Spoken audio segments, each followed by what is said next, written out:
Yon mga masters, bali 8 videos, araw-araw tuwing umaga na po tayo mag-a-upload. Maraming salamat sa mga solid kong masters dyan na patuloy pa rin na sumusuporta sa aking mga ina-upload na kwento o videos. At sa mga hindi nag-skip, maraming salamat po sa inyong lahat. At mag-iingat po kayo palagi and God bless.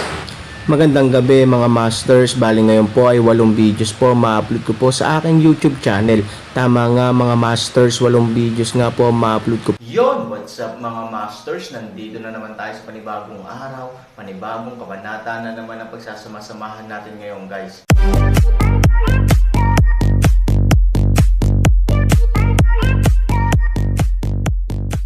Bali mga masters, kung bago ka pa lang po sa aking YouTube channel, please click the subscribe button, lalong-lalo na po yung notification bell guys, para maging connected pa rin tayo sa isa't isa at maging updated kayo sa mga susunod ko pang video.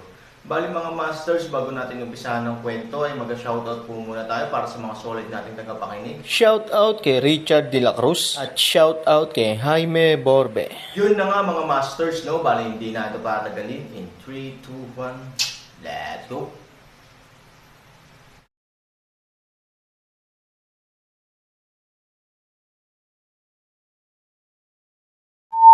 Malamig ang mukha ni Wang Janzi. Sa orihinal, bagaman ang digmaan ng pagkapanalo ng nihilismo at pagsira sa alyansa ng dalawang pamilya ni Fuya ay isang digmaan, hindi bababa sa hindi siya kwalipikadong maglaro ng personal. Ngunit ang apurahang sulat ni Ye Guocheng kahapon ay nagmadali sa kanya sa gabing iyon. Buhay pa ang misteryosong lalaking pinatay niya. Ang higit na ikinagulat niya ay mula sa bibig ni Ye Guocheng, isa rin ang alam niya, iyon ay, ang misteryosong lalaki ay si Aaron, na medyo kainahinala noon. Siya yun. Kahit na matagal na siyang nagdududa, nabigla pa rin siya nang masigurado niya ito. Kasabay nito, mas handang kumilos ang puso ni Wang. Dahil si Aaron ay isang misteryosong tao, para kay Wang Huanji, hindi lamang ito limitado sa dating bago at lumang sama ng loob, kundi pati na rin ang pagpatay at pagnanakaw. Bilang isang bagong tunay na Diyos, alam ni Wang Janzi na ang kanyang kapangyarihan at paglilinang ay hindi kasing sama ng sa immortal na lugar ng dagat at sa tuktok ng asol na bundok. At kamakailan lamang, kakaiba na ang kanyang paglilinang sa tunay na Diyos na ito ay tumitigil, na ikinalilito niya. Kasabay nito, siya ay napakakagyat na mapabuti ang kanyang paglilinang. Ang biglaang hitsura ni Aaron ay walang alinlangan na isang pay na nahulog mula sa langit.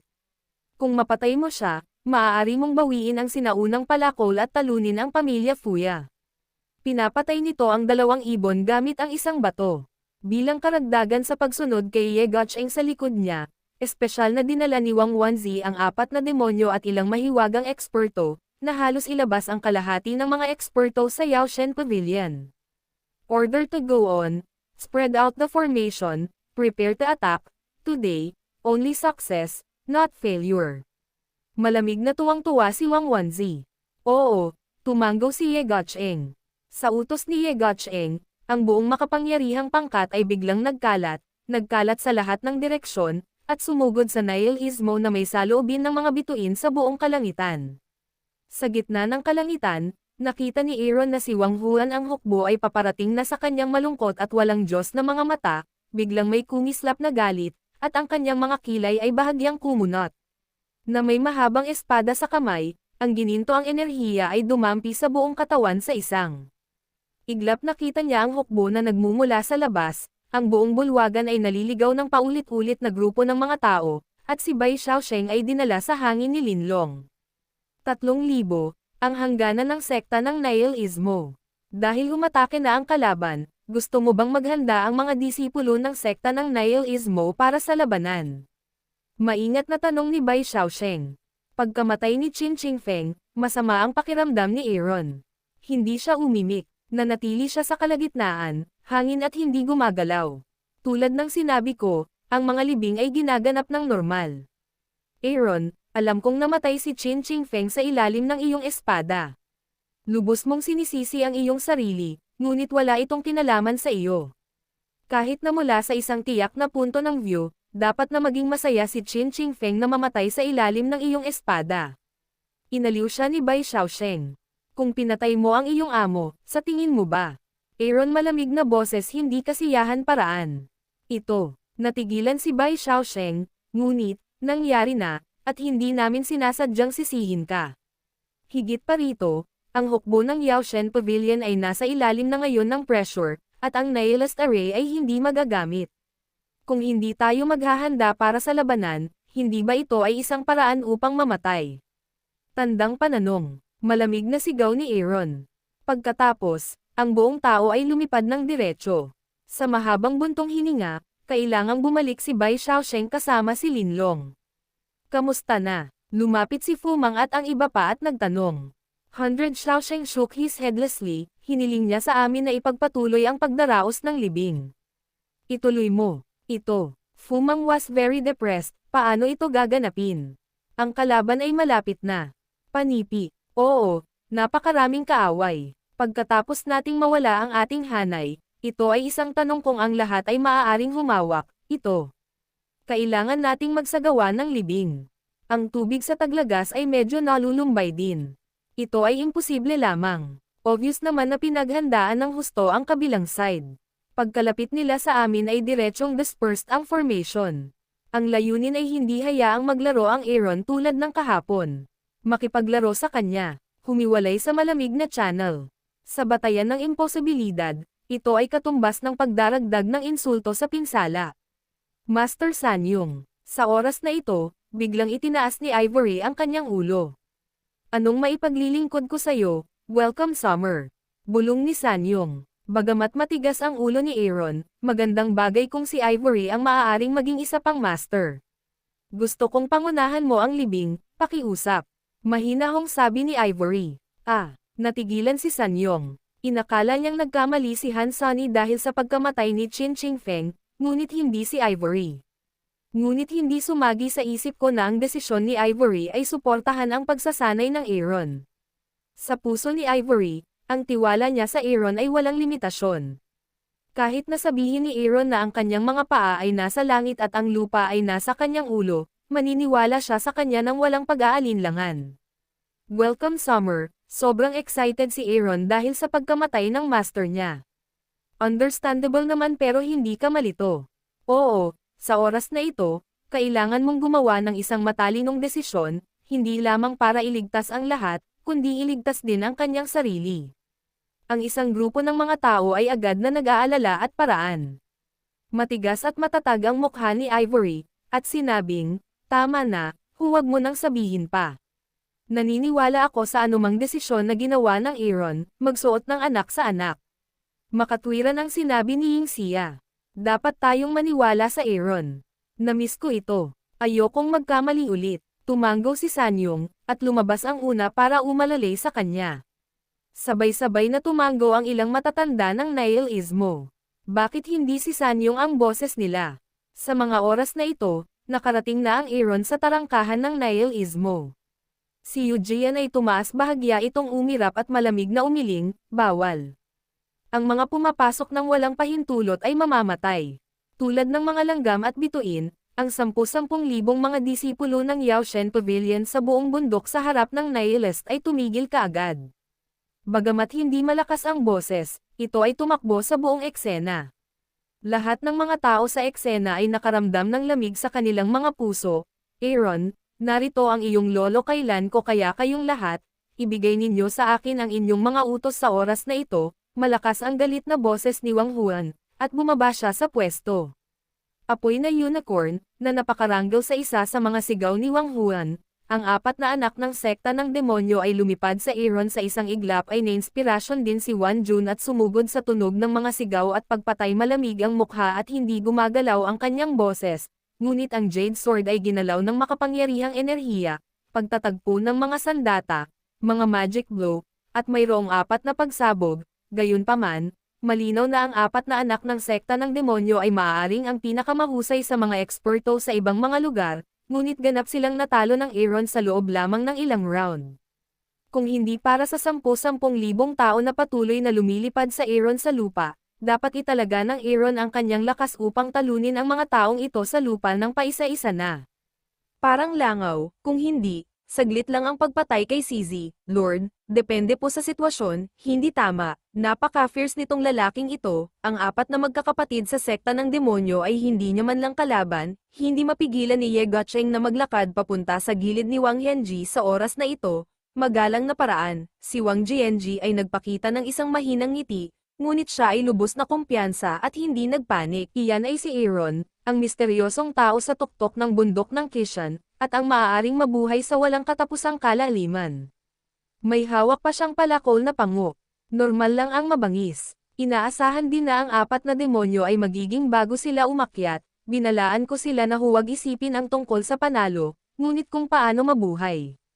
Dahil dito, lubos na naguguluhan si Ye Guocheng. Dahil lahat sila ay gustong lumaban, paanong hindi nila maiisip na manalo, ngunit paano sila mabubuhay? Kung ayaw mo nang mabuhay, tapos na. Dapat nating malaman na kapag nagkita tayo sa makipot na daan, mananalo ang matapang.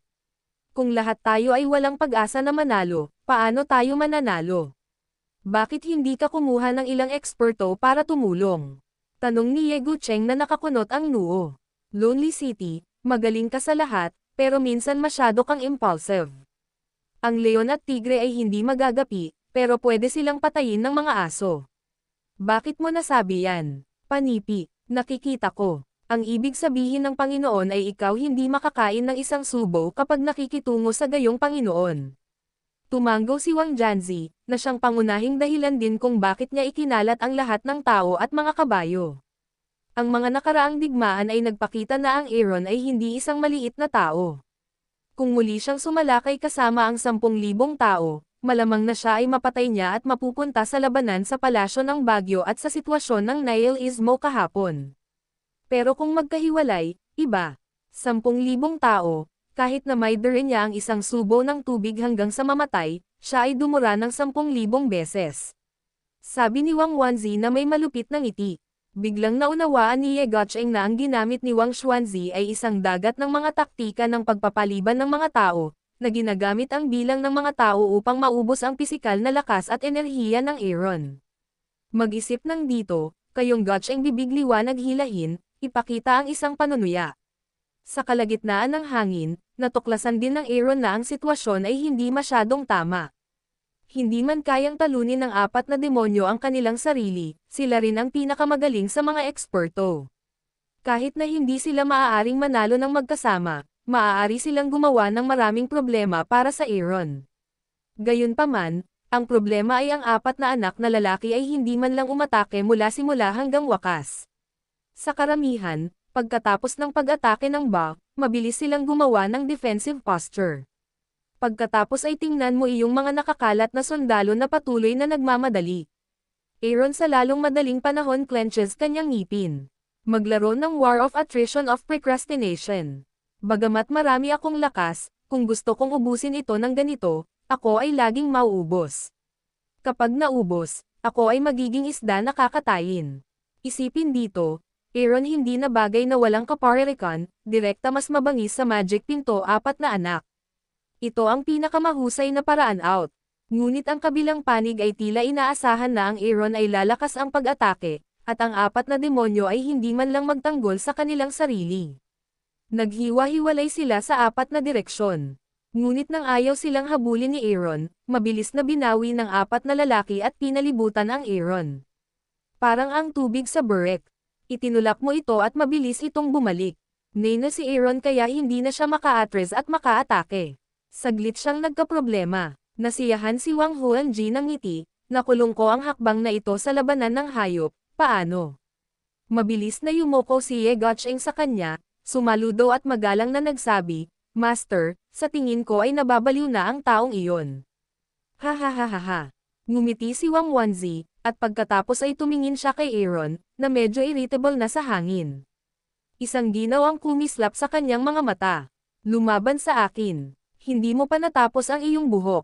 Panipi, ngunit ang tinig ng isang pagkahulog, na dulo ng Aaron biglang samantalahin ang pagkakataon, buksan ang 4 na anak na lalaki direkta patungo sa hari mabagal sa pumatay. Ang tanging pagpipilian ng Aaron ay hulihin muna ang hari. Anak, sa tingin mo ba natatakot ako sa iyo? Sa sandaling lasing na ang galit na boses ni Wang Huan, diretso niyang kinuha ang isang kamay, at talagang may buhos ito ng isa sa kanyang kamay. Tinutok niya ang Aaron at pinalakpakan ito ng isang kamay. Matapos ang mahabang panahon ng panunaw at pagpapala ng maraming Pildores, si Wang Janzi, na may puso ng Diyos, ay lumampas na sa 8 kaparangan at naabot ang dulo ng kalahating Diyos. Bukod sa 2 tunay na Diyos, ang tuktok ng bughaw na bundok at ang walang hanggang dagat na lugar, bakit siya matatakot sa kanila sa 8 kaparangan na mundong ito? Kamay ng isang tapik, biglang ang buong braso sa dugo pula, direkta sa Aaron palad. Bang! 2 palad ang nagsalubong at sumabog. Sa 2 tao bilang sentro, lahat ng mga tao sa loob ng daan-daang metro sa paligid ay tinanggihan ng pagsabog. Bagamat nagtago si Ye Guocheng sa likod ni Wang Janzi sa tamang panahon, nabaligtad pa rin siya ng malalakas na alon.